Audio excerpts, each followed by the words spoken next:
बुद्ध गया, हाथ में नहीं है बौद्धों के। साकेत नगरी पर ब्राह्मणों ने किया कब्जा और फिर से इस दीक्षा भूमि को भी उद्ध्वस्त करने का जो प्रयास हो रहा था, ऐसे तैसे करके बौद्धों ने आंदोलन छेड़ा और उसमें कहीं हद तक सफलता प्राप्त होते हुए दिखाई दी दोस्तों। लेकिन इससे बौद्धों ने सतर्क होना जरूरी है और इस घटनाओं से बौद्धों को अपना काम बढ़ाने की जरूरत है दोस्तों।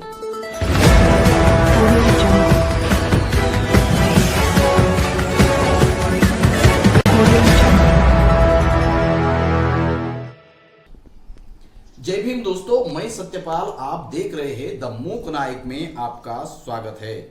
दोस्तों, जिस प्रकार से बौद्धों की विरासत और बौद्ध इतिहास को इस देश में मिटाने का प्रयास हुआ है और वर्तमान में भी हो रहा है दोस्तों, जिस प्रकार से डॉक्टर बाबा साहब अम्बेडकर जी ने 14 अक्टूबर 1956 को बौद्ध धर्म की दीक्षा लेकर इस देश में बौद्ध धर्म को पुनर्स्थापित किया और बौद्ध धर्म फल फूलने लगा और लोग तेजी से बुद्धिज्म की ओर बढ़ने लगे। दोस्तों, 56 से लेकर आज तक का दौर देखिए, इस देश में बुद्धिज्म ने अच्छी भरारी लेते हुए आपको दिखाई देगा। लेकिन उस दौरान मनुवादियों का इस बौद्ध दीक्षा भूमि पर भी ब्राह्मणों का कब्जा करने का प्रयास चालू हो रहा था दोस्तों। जो कमेटी के लोग बिके हुए, उस कमेटी के लोगों ने ही गद्दारी करके दीक्षा भूमि को भी बेचने का प्रयास किया। जागरूक बौद्ध अनुयायियों ने वहां पर उस आक्रमण जो हो रहा था उस काम को रुकाया और दीक्षा भूमि को बचाया दोस्तों। उस आंदोलन में कई बौद्ध अनुयायियों पर कार्रवाई हुई, केसेस दर्ज हुए, लेकिन डरे नहीं लोग, हटे नहीं, डटे रहे और दीक्षा भूमि को बचाया दोस्तों। और इस आंदोलन में जितने भी लोग वहां पर शामिल हुए उनका द मूक नायक चैनल धन्यवाद कहता है दोस्तों, और उन सारे लोगों को आने वाले विजयादशमी के शुभकामनाएं देता है दोस्तों। सारे लोग जो घर में बैठे हुए हैं वो भी इस दीक्षा भूमि के आंदोलन में, महाबोधि विहार के आंदोलन में घर घर का आदमी उपस्थित होना है दोस्तों, क्योंकि दीक्षा भूमि अभी सेफ नहीं है ऐसा कह सकते हैं। और जिस प्रकार से महाबोधि विहार आज भी बौद्धों के हाथ में नहीं है दोस्तों, तो महाबोधि विहार के आंदोलन में लाखों लोग जैसे जुड़े थे, अब फिर भी उस आंदोलन से महाबोधि विहार बौद्धों के हाथ में आने के चांसेस नहीं दिखाई दे रहे हैं। तो इसीलिए सभी घर के, इस देश के हर एक बौद्धों के घर के आदमी ने उस आंदोलन में भाग लेना जरूरी है और अपना सहभाग वहां पर देना जरूरी है दोस्तों, क्योंकि ये बौद्धों की अस्मिता की लड़ाई जो 17 सितंबर 2024 को जो पटना में हुई थी, लाखों की संख्या में लोग वहां पर आए थे, लेकिन इसके आगे भी उससे ज्यादा संख्या में लोग वहां आना जरूरी है, तभी ही वो बौद्धों के हाथ में आएगा। नहीं तो इस देश की जिस प्रकार से व्यवस्था है वह व्यवस्था इतने आसानी से बौद्धों का हाथ उनके हाथ में नहीं देगी। उसका कारण भी बहुत बड़ा है, क्योंकि जो महाबोधि महाविहार वो एक वर्ल्ड हेरिटेज प्लेस है। दुनिया के लोग वहां पर आते हैं, वहां पर दान वह हर भर के दान करते हैं दोस्तों, और वह दान पर बैठा हुआ है ब्राह्मण। उस दान के लालच में महाबोधि महाविहार में उस 1949 के बीटीएमसी एक्ट में 4 ब्राह्मणों को रखा गया है दोस्तों। उसका कारण यही सबसे बड़ा हो सकता है, वहां पर सबसे ज्यादा दान देश विदेश से आता है दोस्तों। इसलिए वो महाबोधि महाविहार बौद्धों के हाथ में देने के लिए यहाँ के ब्राह्मण हो और यहाँ की ब्राह्मणवादी व्यवस्था हो, वह महाबोधि महाविहार बौद्धों के हाथ में देने से आगे पीछे सोच रही है दोस्तों। तो दोस्तों, इस चैनल के माध्यम से आपको सतर्क करने का मैं कोशिश कर रहा हूं कि आप जिस प्रकार से दीक्षा भूमि पर भी आक्रमण हुआ था,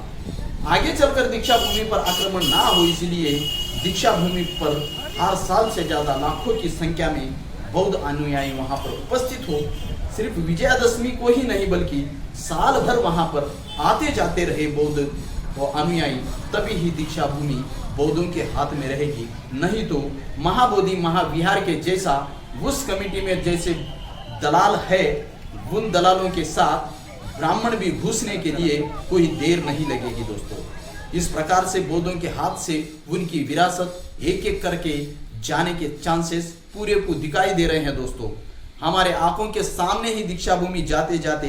बौद्धों ने उसे थोड़ा बहुत संभाला है दोस्तों, लेकिन अभी भी गारंटी नहीं है कि दीक्षा भूमि पूरी तरह से विमुक्त हो गई है दोस्तों। इस प्रकार से बौद्धों को इस देश में टारगेटली उनके स्थलों पर कब्जा किया जा रहा है। टारगेटली बौद्धों को इस देश में बौद्ध को विष्णु का अवतार बिताकर बौद्ध के विहारों पर कब्जा किया जा रहा है, और बौद्धों के विहारों को कहीं विष्णु का मंदिर बताया जा रहा है, तो कभी कहीं राम मंदिर बताया जा रहा है, तो कहीं शंकर का मंदिर बताया जा रहा है दोस्तों। इसलिए बौद्धों ने अपना काम और बौद्धों ने अपनी जिम्मेदारी को ज्यादा बढ़ाने की आवश्यकता है दोस्तों। जो बीटीएमसी के एक्ट के खिलाफ जो महाबोधि महाविहार मुक्ति आंदोलन जो छेड़ा है, उस आंदोलन में सभी भारत देश के सभी अनुयायी ने बढ़ चढ़कर हिस्सा लेना वह बौद्धों की परम कर्तव्य है दोस्तों। आप देखिए इन वीडियो को, इस प्रकार से महाबोधि महाविहार में यहाँ पर पूरा का पूरा हिंदुईकरण उसका कर दिया गया है दोस्तों। भले ही वो बौद्ध का विहार दिख रहा है, लेकिन वहां पर पूजा पाठ ब्राह्मणों की होती है। वहां पर जिस प्रकार से पूजा अर्चना जो पाखंडवाद फैला हुआ है, आप आपसे नजरिए से देखिए, जिस प्रकार से मोक्ष प्राप्ति के लिए वहां पर लोग जा रहे हैं, वो तो बुद्ध ने तो मोक्ष प्राप्ति को, ईश्वर प्राप्ति को ठुकराया है, बौद्ध ने तो आत्मा परमात्मा स्वर्ग नरक को ठुकराया है, और उसी जगह जो ये सारा पाखंडवाद चल रहा है। आप देखिए पिंडदान का कार्यक्रम यहाँ पर किस प्रकार से चल रहा है दोस्तों, और यहाँ पर अंदर जाने वाले बौद्धों को हकाल दिया जाता है, और जिस प्रकार से वहाँ पर पाखंडवादी लोग आते हैं उनको पूरी छूट दी जाती है, और वह खुले आम वहाँ पर बिना डरे जो वहाँ पर पाखंडवाद और वहाँ पर जिस प्रकार से पिंडदान करते हैं दोस्तों, यह बौद्धों के लिए तो बहुत ही प्रकार से बौद्धों के विहार पर कब्जा होकर जिस बुद्ध विहार में सारे देश विदेश से लोग आते हैं, फिर भी वहां पर इस प्रकार से हो रहा है। और इसी कारण जो बाबा साहब ने 22 प्रतिज्ञा देकर उस 22 प्रतिज्ञा में सारा इस चीज का खुलासा किया है कि पिंडदान मैं नहीं करूंगा, ब्राह्मणों के कौन से भी क्रियाक्रम को मैं नहीं मानूंगा, ये सारी चीजें जो वहां हो रही है फिर से, तो जिस प्रकार से बुद्धिज्म को हिंदुइज्म में कन्वर्ट करने का जो प्रयास चल रहा है, जिस प्रकार से बुद्धिज्म को विष्णु का अवतार दिखाकर, तो बुद्धिज्म को ये सारे षड्यंत्र कर बुद्धिज्म को समाप्त करने की कोशिश चल रही दोस्तों। इसलिए कि अगर बुद्ध इस देश में जागा, अगर इस देश में बुद्ध फिर से खड़ा हो गया, तो इस देश का पाखंडवाद समाप्त हो जाएगा, और इस देश में ब्राह्मणों की रोजी रोटी बंद हो जाएगी, और ब्राह्मणों के दुकान बंद हो जाएंगे दोस्तों। इसीलिए इस देश के लोगों को, इस देश के बच्चों को, नवयुवकों को बुद्ध को पढ़ाया नहीं जाता। इस देश के विहारों पर कब्जा किया जा रहा है, और वहां पर देव देवती का रूप देकर इस देश के विहारों को पूरी तरह से हिंदुत्व में कन्वर्ट किया जा रहा है, और इस देश में बुद्धिज्म को नष्ट किया जा रहा है दोस्तों। इस प्रकार से अन्य जानकारी के लिए जुड़े रहिए द मूक नायक के साथ। द मूक नायक आपकी आवाज बनेगा।